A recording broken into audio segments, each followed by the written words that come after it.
Fala galera, bom dia, boa tarde, boa noite, boa madrugada. Meu nome é Sidney Martins, professor de língua portuguesa do Gabarita Português, o novo portal aí que vem para arrebentar a boca do balão em relação a concursos públicos. Então vamos lá, Sidney, o que você veio fazer aqui? Vim passar uma super dica de regência verbal. Então vamos lá, turma, vamos direto ao nosso exemplo.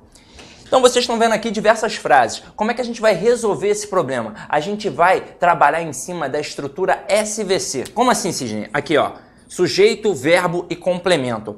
Quando eu tenho essa estrutura, eu vou de cara no verbo, pergunto a ele quem é o sujeito e automaticamente o resto é o quê? É o meu complemento. Que tipo de complemento eu posso ter? Um objeto, uma circunstância, que eu indico através do adjunto adverbial, e uma característica, que na verdade vai ser o nosso predicativo.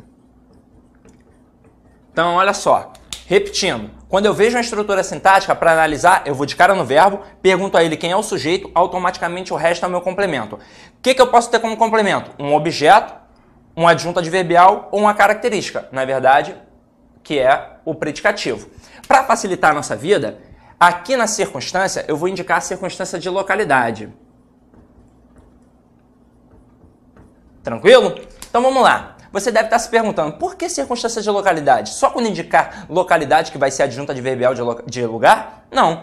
Quando indica circunstância, é sempre adjunto adverbial. Mas quando indicar circunstância de localidade, vai te confundir. E é isso que a gente vai trabalhar aqui agora. Tranquilo? Então vamos lá. Ó. Olha o primeiro exemplo. Sidney comeu o bolo. Eu vou de cara em quem? No verbo. Pergunto a ele quem é o sujeito. Quem comeu? Sidney. Automaticamente o resto é o quê? É o meu complemento. Que tipo de complemento eu tenho ali? É só olhar para a tríade. Bolo é característica? Não. É circunstância? Não. Funciona como objeto. Então eu já sei que aqui eu tenho um tipo de objeto. Que tipo de objeto eu tenho ali? O verbo vai me responder. Quem come, come alguma coisa. Então eu tenho aqui um verbo transitivo direto. Só comparando, ó, a mão direita vai ser o meu verbo e a mão esquerda vai ser meu complemento. Ó, quem come, come alguma coisa. Então não pedi um complemento, só que foi um complemento sem preposição. Portanto, um verbo transitivo direto. Tranquilo? Olha o próximo exemplo. Venho de cara no verbo e pergunto a ele quem é o sujeito. Então, na frase, Sidney gosta de dinheiro, automaticamente o verbo gostar tem um sujeito que é Sidney e o complemento é de dinheiro. Dinheiro funciona como característica? Não. Funciona como circunstância? Não. Funciona como objeto. Então, já sei que aqui eu tenho um tipo de objeto. Agora, que objeto eu tenho ali? Pergunta para o verbo. Quem gosta, gosta de alguma coisa. Então, comparando, ó. Quem come, come alguma coisa. Complemento sem preposição. E quem gosta? Gosta de alguma coisa. Então, além do complemento, apareceu uma preposição ali no meio. Portanto, eu tenho um verbo transitivo indireto. O que o verbo transitivo indireto sempre pede? Um objeto indireto. Tranquilo? Olha o próximo exemplo. Sidney deu flores para Clara. Turma, eu venho de cara no verbo, pergunto a ele quem é o sujeito. Automaticamente, o resto aqui é o meu complemento. Eu aqui vou trabalhar o seguinte, ó.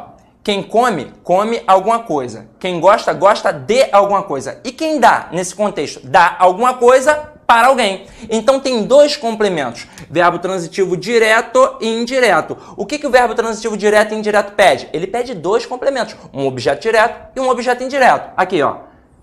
Flores, objeto direto. E para Clara, o objeto indireto. Afinal de contas, ele dá alguma coisa para alguém. A coisa é o complemento sem preposição. E para quem ele deu é o complemento com preposição. Tranquilo isso? Olha o próximo exemplo. Sidney mora em Rocha Miranda. Então eu vou de cara no verbo e pergunto a ele quem é o sujeito. Turma, os verbos morar e chegar sempre confundem um candidato no concurso público, porque eles pensam que é um verbo transitivo indireto, quando na verdade não é. É um verbo intransitivo. Por quê? Porque indica a circunstância de localidade. Se você simplesmente perguntar para o verbo, você vai falar assim, quem mora, mora em algum lugar. Não é verdade? Então você vai pensar que esta preposição ali trabalha um objeto indireto, quando na verdade, se eu recorrer à tríade, eu não vou ter problema nenhum. Olha aqui. Em Rocha Miranda é característica? Não. É objeto? Não. Indica o quê? Circunstância de localidade. Se tem preposição e indica localidade, sem sombra de dúvidas, é adjunto adverbial de lugar. E se é adjunto adverbial de lugar e está relacionado ao verbo, o verbo só pode ser o quê? Intransitivo. Tranquilo? E para finalizar, para fechar o caixão, para ficar bonito, olha aqui. Sidney está doente. Turma, eu venho de cara no verbo, pergunto quem é o sujeito, automaticamente o resto é o meu complemento. Doente, funciona como objeto? Não. Funciona como circunstância? Não. Funciona como característica. E se funciona como característica é porque é um predicativo. E se é predicativo, aqui no caso é predicativo do sujeito e o verbo é de ligação. Por que predicativo do sujeito? Porque está caracterizando, qualificando o Sidney, que no caso aqui funciona como meu sujeito. Tranquilo, turma? Ide em paz e que o Senhor sempre vos acompanhe.